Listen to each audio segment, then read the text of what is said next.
Hayward has a reputation, and according to the crime maps, maybe it's deserved. So what I did is I stopped looking at the data and went and walked the streets myself. Let me show you right now. Okay, so this is the Winton Grove area. So you see how busy it is? That's Winton, okay? This is Winton. And these are the types of houses over here. See that? So again, this is supposedly one of the more crime-ridden neighborhoods here in Hayward. This is West Winton Grove and Longwood.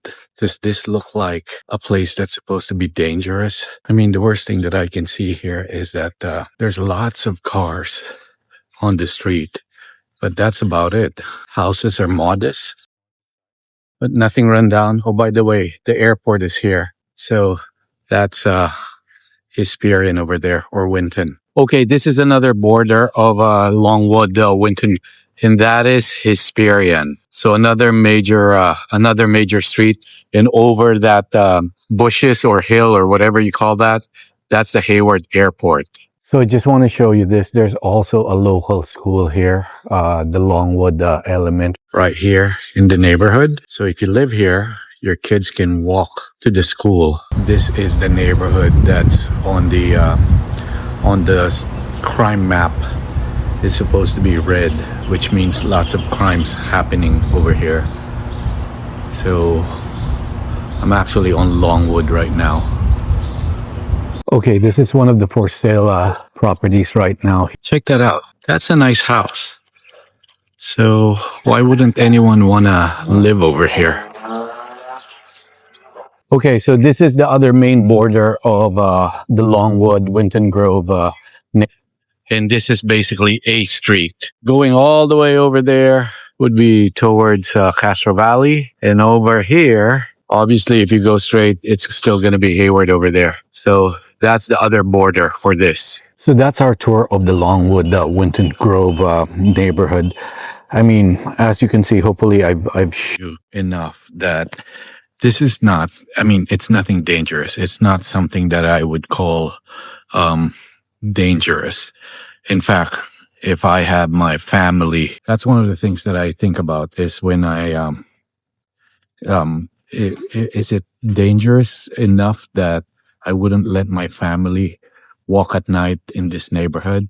I seriously, no. I mean, this is that I think is safe enough for me to let my family walk at night. So don't believe the hype or don't believe the crime maps. So here's our last look of the Winton Grove neighborhood. So if there's any neighborhood that's that really has a bad reputation, even when I was new here in Hayward, it wasn't in real estate yet.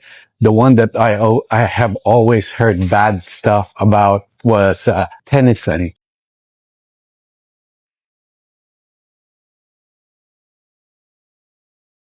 So continuing on with our tour. These houses over here, the neighborhood over here, those houses over here are newer, but this one's old.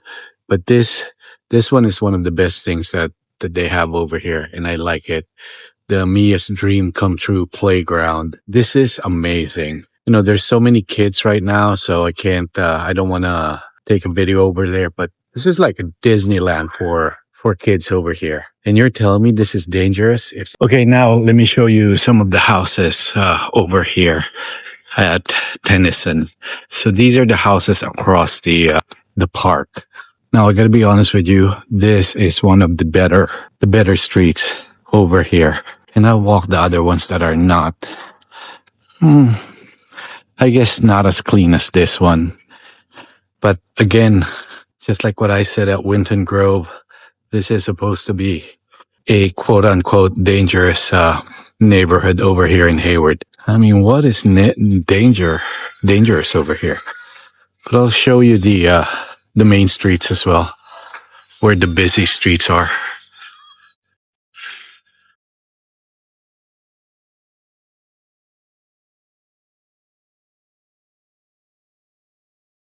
Okay, continuing in with our tour. This is kind of one of the rougher, what do you call this? Streets over here. It's not bad, you know.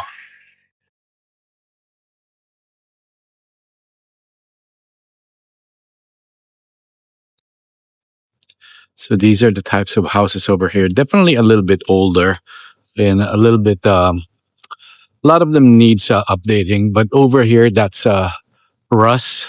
Not Russ. I'm sorry. Huntwood. And across Huntwood is the Continental Mobile Home Park. They have a couple of mobile home parks here, but this is Tennyson or the Tennyson neighborhood. Okay, here's another street.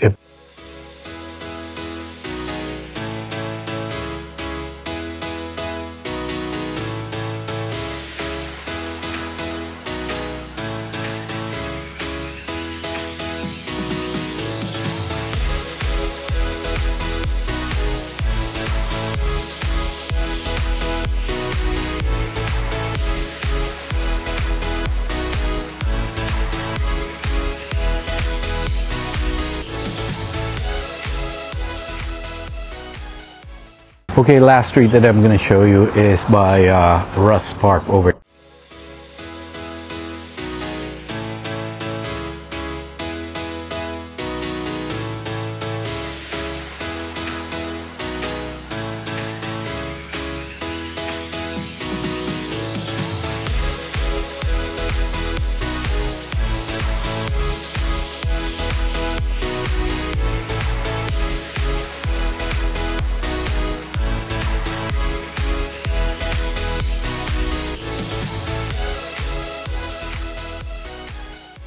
So that's the Winton Grove and Tennyson neighborhoods, which according to the crime maps or CrimeGrade, they have the most crime that's happening in Hayward. It's, if you look up the map, it's red. When it's red, it means that, it's bad. But as hopefully I showed you enough of the neighborhoods that you can tell for yourself whether they're, whether they're bad, whether they're good. But again, in my book, if I were, I guess the biggest, for me, the biggest,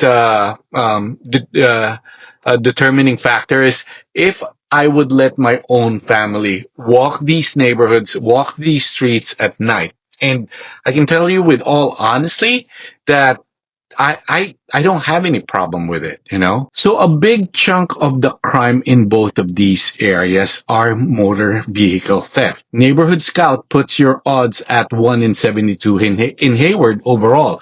I mean, that's a real number, okay?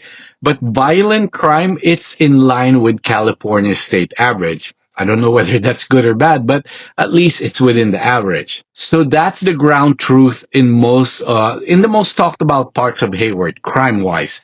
But here's what the crime maps don't definitely or won't tell you. Neighborhood Scout gives Hayward a crime index of 3 out of 100. Sounds alarming, right? 100 being the best. But again, the biggest driver isn't violence. It's property crime, specifically car theft. Now here's the part nobody is talking about. Hayward is in the middle of the biggest transformation in the East Bay. The city has an active downtown specific plan that calls for 3,400 new homes, including 11-story residential buildings and over 1,000 units being built on land that was originally slated for a freeway. Developers like Linden Landing, William Leon Homes, Eden Housing Authority, Trumark Properties are already actively building. I actually walked one of these sites and I'll show you that in a separate video. On top of that, California's SB 79 layers state-level density bonuses on top of the city's own plan, which means the capacity for new housing near the BART station is even higher than the original number suggests. The city has also appropriated $28.6 million for affordable housing. Units specifically for formerly homeless residents and seniors, and has already exceeded the state housing allocation targets. Market rate builders don't just show up unless demand is real. And here's what the history tells us about Hayward. This city has been written off before. It's been called dangerous, overlooked, undervalued for decades. And what actually happened? Home values held. The working class community that built this city stayed. And now prices are sitting around $900,000 citywide, with some parts of North Hayward closer to $500,000. Some of the last relatively affordable, places in the entire Bay Area. And I think that gap between what people think this city and what it's actually becoming, that's the real story. If you're thinking about the East Bay, don't let a reputation that hasn't caught up to reality make the decision for you. Do what I did. Go walk the streets yourself. Hey, I'm Mac Rogers. If this was helpful, hit that subscribe. I covered the East Bay the way it deserves to be covered. And if you want more resources for your home search, I have all the links in the description. See you in the next one.